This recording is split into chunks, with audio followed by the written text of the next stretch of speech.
François Bersani. Bonjour, Bonjour merci Thomas. d'être avec nous. Vous êtes secrétaire adjoint départemental des Yvelines Unité SGP Police. On va longuement vous entendre également dans quelques toutes petites secondes. D'abord, pour commencer, ces images de Bobigny, mobilisation des policiers du 93, tard hier soir à minuit. Vous découvrez nos images. Tout cela après les annonces de Christophe Castaner. On va y revenir très longuement dans quelques secondes. La colère ne retombe pas, loin de là. Les menottes étaient à nouveau au sol. On écoute les policiers sur place hier soir. On fait encore un rassemblement, surtout à la demande de nos collègues qui sont en colère suite à l'annonce du ministre de l'Intérieur sur bien simplement les propos qu'il a tenus à l'égard de mes collègues qui ont été blessés dans leur chair. Nous, on n'est pas d'accord avec les propos que le ministre il a tenus lors de son discours. Il a fait une généralité pour nous considérer tous racistes, ce qui n'est pas le cas. Et en plus, on nous supprime une technique d'étranglement qui nous sert au quotidien. Et voilà pour la réaction de cette nuit, des images de Bobigny tournées après les annonces de Christophe Castaner suite à ses rencontres place Beauvau avec les syndicats de police. Le ministre de l'Intérieur annonce l'interdiction de la technique d'étranglement lors des arrestations. Nous avons un ministre qui ne nous mérite pas, disent certains. Johan Giametta d'Angelo vous raconte. La méthode de l'étranglement sera bel et bien proscrite lors d'une interpellation. Dans un courrier adressé au syndicat de police, puis un communiqué, Christophe Castaner a confirmé ses annonces de lundi dernier. La technique de l'étranglement a été jugée dangereuse. Cette technique qui consiste à enserrer le cou de manière prolongée afin de réduire l'afflux d'oxygène et de limiter le tonus musculaire ne sera plus enseignée dans les écoles de police. C'était pourtant l'une des revendications portées par les syndicats de police qui se sont succédés place Beauvau hier. Mais un flou persiste sur la compréhension des consignes énoncées dans le document. C'est une pirouette sémantique. Le ministre de l'Intérieur ne revient pas sur l'interdiction de la clé d'étranglement. Je crois qu'on est encore dans une zone un peu intermédiaire qui nécessite des précisions techniques. Donc on comprend qu'il y a une forme de reculade. Il n'y a pas de désaveu par rapport à une décision politique, la clé d'étranglement terminée, mais qu'est-ce qu'une prise arrière et comment on neutralise un individu qui n'obtempère pas? Les syndicats attendent maintenant une circulaire qui doit préciser la définition de cette méthode de prise arrière avant qu'un groupe de travail ne détermine d'ici septembre les méthodes de substitution.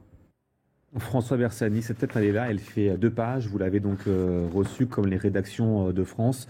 Vous en pensez quoi de cette lettre? C'était vos attentes ou pas finalement?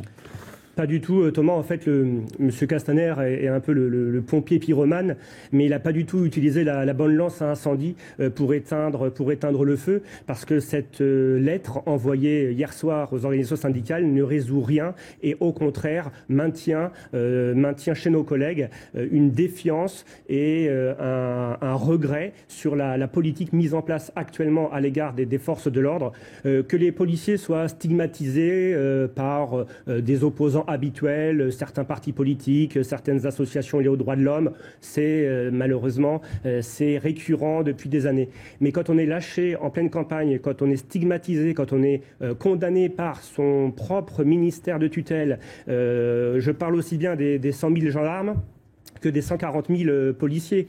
Quand Madame Belloubet, garde des Sceaux, qui n'est pas le 25e ministre du gouvernement, explique que là c'est un petit mouvement d'humeur des policiers, non, la coupe est pleine.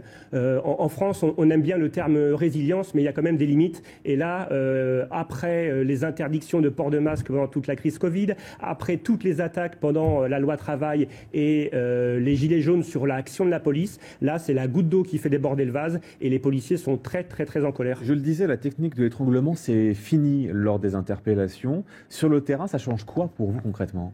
Eh bien, ça change tout, Thomas. C'est-à-dire que les policiers ne vont pas pouvoir interpeller en sécurité, alors non seulement pour eux, mais aussi pour la personne à interpeller. Il faut savoir que ce terme n'est pas le terme approprié. En fait, c'est un maintien de tête. Pour faire très simple, on vient se positionner à l'arrière de la personne que l'on veut interpeller. On se bloque tête à tête. On passe le bras sous le cou de l'individu et on l'amène au sol. Et il n'y a pas de pression prolongée.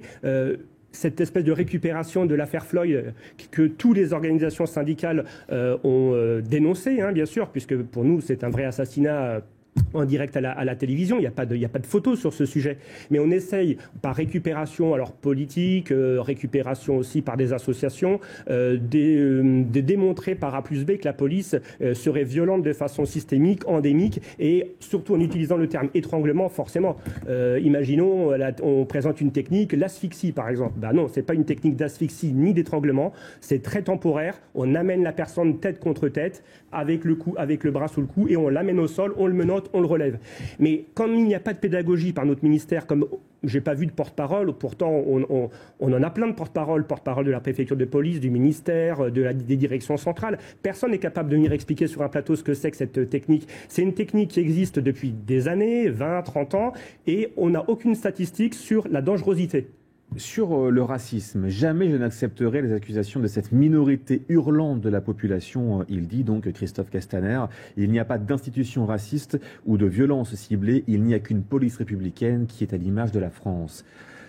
Les mots sont forts, ils sont beaux. Est-ce que ça vous a convaincu ?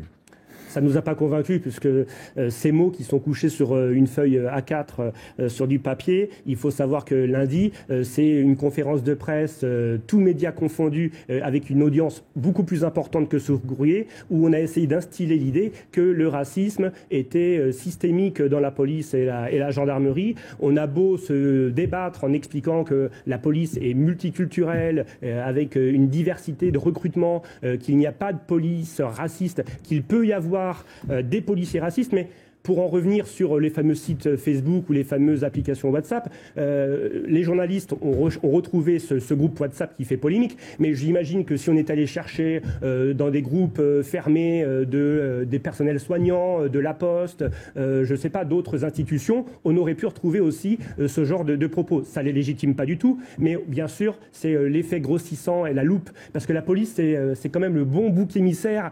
C'est toujours facile de taper sur cette police, et puis comme il y a une notion d'ordre et de régalien dans la police, on a toujours, c'est facile comme argument de dire la police interpelle des personnes issues des minorités parce qu'elle est raciste. Non. La personne en France, elle interpelle des gens parce qu'ils commettent des actes de délinquance et de criminalité, voire des contraventions. Mais c'est le seul principe qui dirige l'action de la police. Ça n'est pas en fonction d'une origine ethnique, d'une orientation politique, d'une orientation même. On nous parle aussi maintenant d'homophobie parce qu'en fait, on essaie de faire l'opération main propre, la manipulité. Donc on dit la police, elle est homophobe, la police, elle est sexiste, la police, elle est violente. Allons-y, je veux dire, allons-y. Guillaume, petit quotidien des policiers, des nouveaux policiers qui sont des cow-boys, la ville, elle n'est pas à vous, elle est aux habitants. C'est ce que vous dit, et ce que dit plus généralement cet habitant de Vaux-en-Velin dans la banlieue de Lyon. Vous lui répondez quoi ce matin ? Ce genre de propos, mais qui sont habituel, hein. On entend ça dans les zones de sécurité prioritaire depuis des années. Moi, ça fait 23 ans que je suis dans la police et je travaille dans un département avec beaucoup de zones de sécurité prioritaire. On a toujours entendu ce terme de cow-boy.